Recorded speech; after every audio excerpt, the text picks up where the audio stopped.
Well, hello, ladies and gentlemen. Welcome to Tea Time with Ronald Mercer. I'm your host every fucking time. I am so excited to be here. This is my first ever show. So let's just give me a warm welcome. Guys, I'm so excited to be here. This has been in the making for such a long time. I've been trying to do it, but you know, when you get busy, yeah. But guess what? The bitch is finally here. And now we're about to start serving the tea. This is my time. This is my show. And I just want to let you guys know you're in for a big ass fucking ride. First off, I want to introduce myself. If you don't know me, my name is Ronald Mercer. I'm 31. I live in LA. I've been out here 8.5 years, almost going on 9. Well, yeah. And as well, I'm moving to New York in a few months. So I'm really looking forward to that. You know what I mean? I'm originally from Dallas. Do I go back? Once a year. That's it. You know, just to visit my family. That's it. Me and that city is a no go, bitch. Absolutely fucking not. I do want to let you guys know I have some exciting things in store for you guys. So you definitely need to be prepared for that. Next week, we're going to have our first guest star.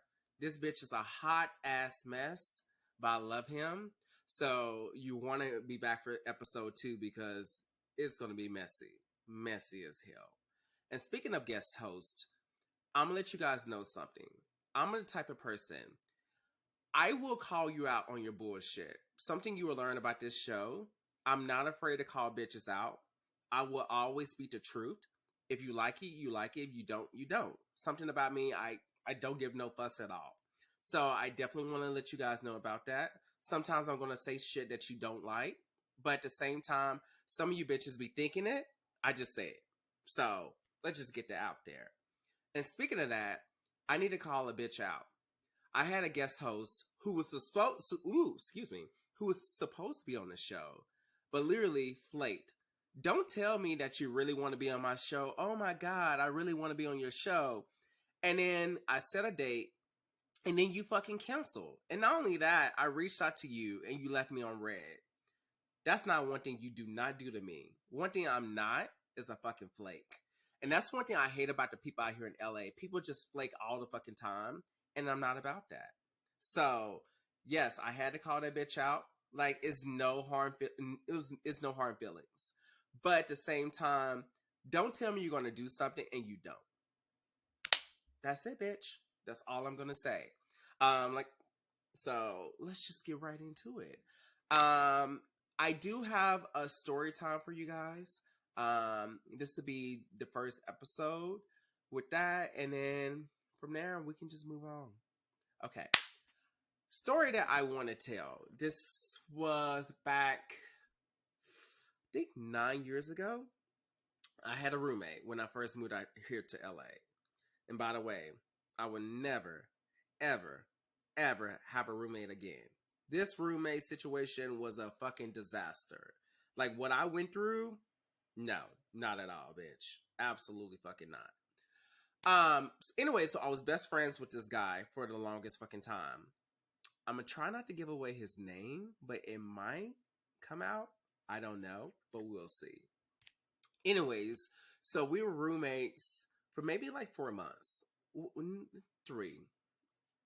Yeah, it was like 3 months.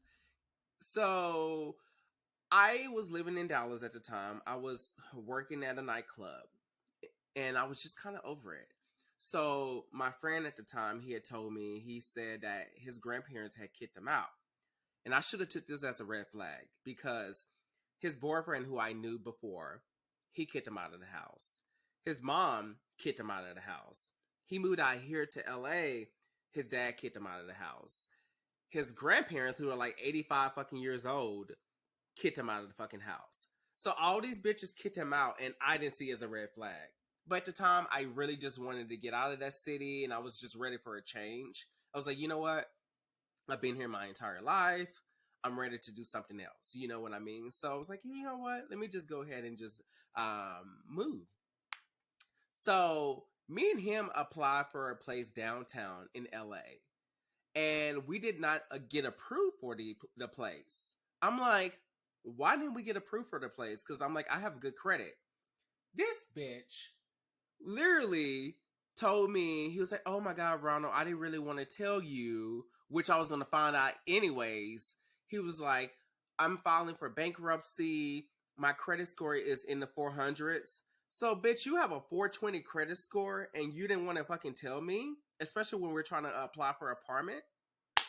Okay. So that was another fucking red flag. So I saw all this shit and I still moved in with him.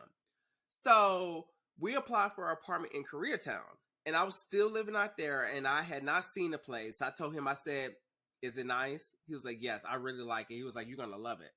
So we applied for it just without him on a lease, and we got approved for it because of me, of course. What ended up happening after that? So I moved in, and I laid down a few rules. I said, make sure you keep the house clean. Make sure you're not smoking, and make sure when you bring people over, just let me know. Like, give me a heads up, because I'm like, this is my space, and I'm gonna do the same, vice versa.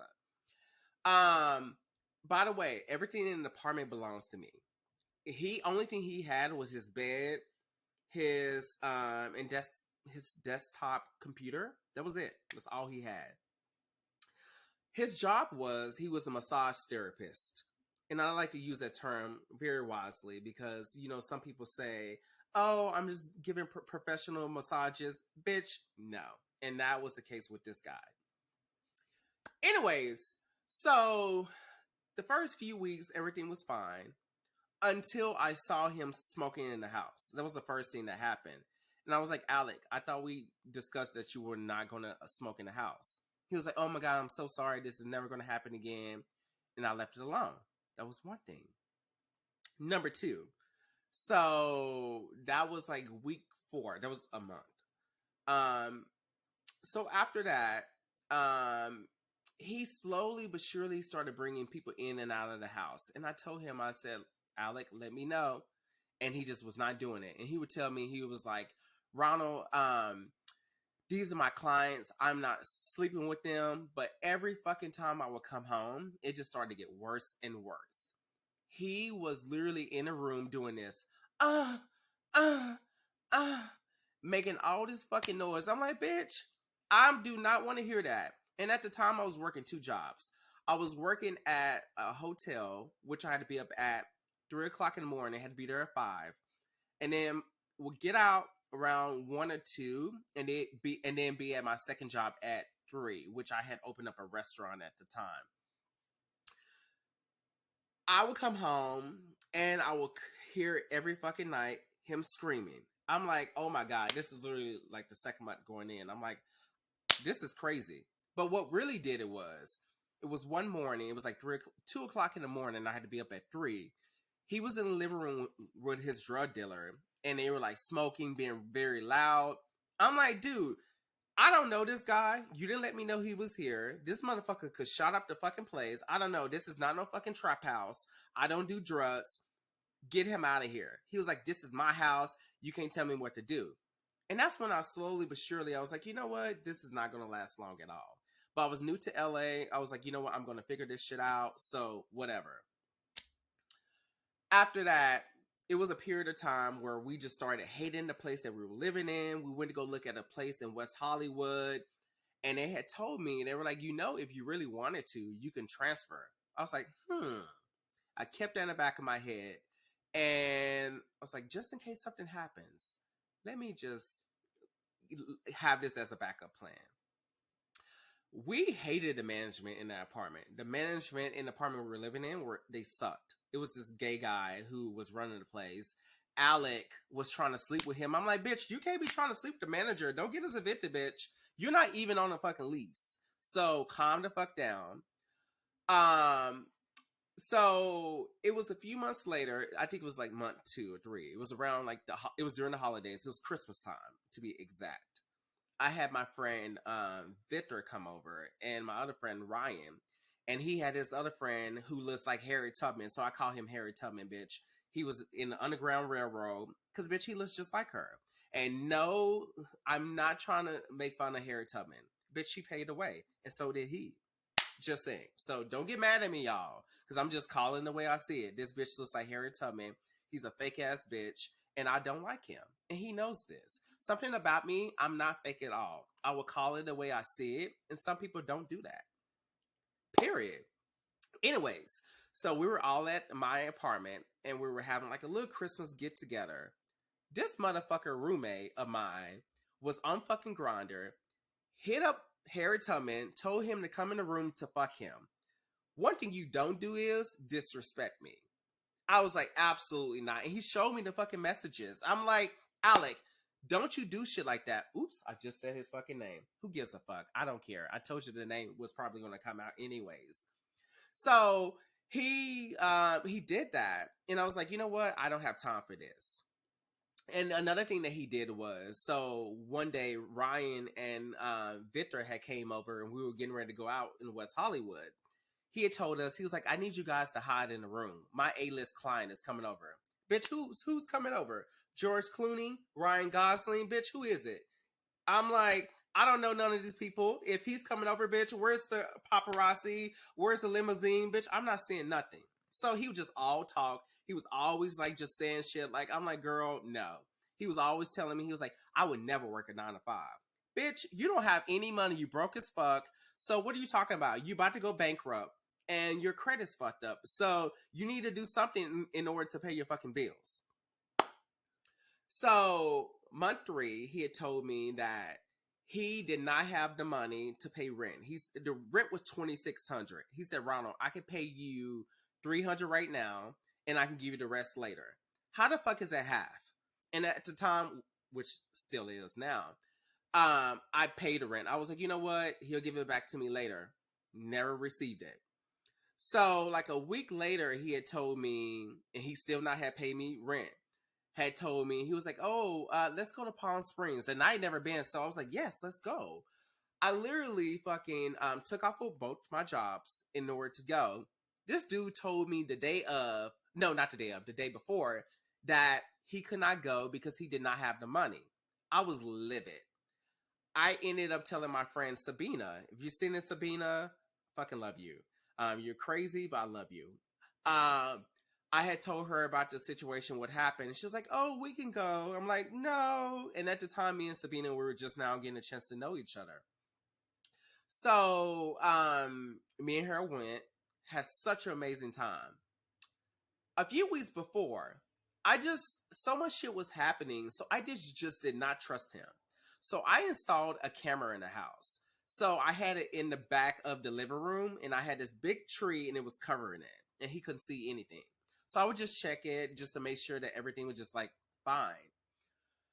We were in Palm Springs having such a great time, and something had just told me to check the cameras. We had just had dinner. We were getting ready to get ready to go out.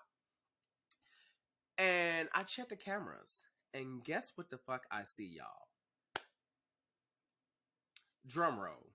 Guess what happened? This fucking dude was in the fucking house getting fucked by 10 different guys. Not 1, not 2, not 3, 10 fucking different guys. I was like, are you kidding me? I was so livid. I was like, you know what? I'm about to text this motherfucker. You got to get the fuck up out of my house. You have not paid rent. You always bringing all these guys in there, and you're not getting no money, bitch. You know, I don't mind you like sleeping with whoever, bitch, but make sure you getting your coins. I've always been the type of person to hustle. I'm a business owner now, but even then, I was always hustling. So when he was doing all of this, I'm like, girl, absolutely fucking not. Get the fuck out. I texted him, and of course he wasn't responding because he was like right in the middle of getting fucked by all these guys in my fucking living room. I'm like, no, you got to get the fuck out. So he responded like an hour later saying, I don't know what you're talking about. And I told him about the cameras. He was like, you're stalking me. This is my house. I can do what I want. I'm like, bitch, first off, you're not paying rent, so you can get the fuck out. So I didn't feel comfortable being there. So I had to work that weekend because this happened. I think this was like Wednesday, and then I came back Friday. So I had to work that weekend, and Sabina had came back to my house. Guess what we walked into when we walked in? This dude was in the room again getting fucked, and you can hear him screaming. I'm like, girl, can you hear this? And she was like, yeah. She was like, this place is not clean at all. I'm like, and I'm such a neat freak. He started leaving the house really messy. He just was doing too much. So we went to work, and then I came back later that night. It was around like 11 o'clock. I think I got out a little bit early. And I heard him in the room screaming again. I was like, you know what?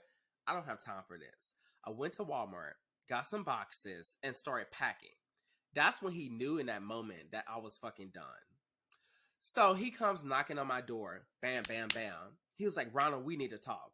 And I didn't respond because I'm like, at this point, I don't have time. I'm like, I'm done with you. I was going to go transfer to a different property and I was trying to get out of there. So he sent me this fucking long ass email telling me how I can't kick him out about all these fucking California laws. Bitch, I give no fuss at all. You got to get the fuck out. This is my place. I don't care.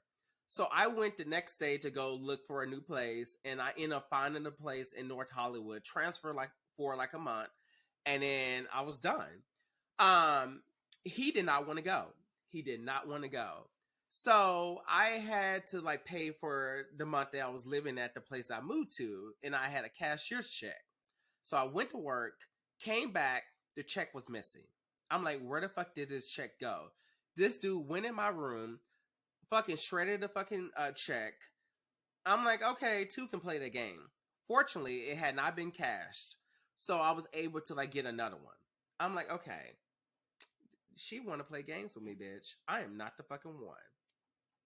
So he was moving out, bitch. I'm like, this dude have not paid me no money, so you about to get the fuck out, bitch. I took all his shit, threw it out in the middle of the street, bitch, and caught that shit on fire.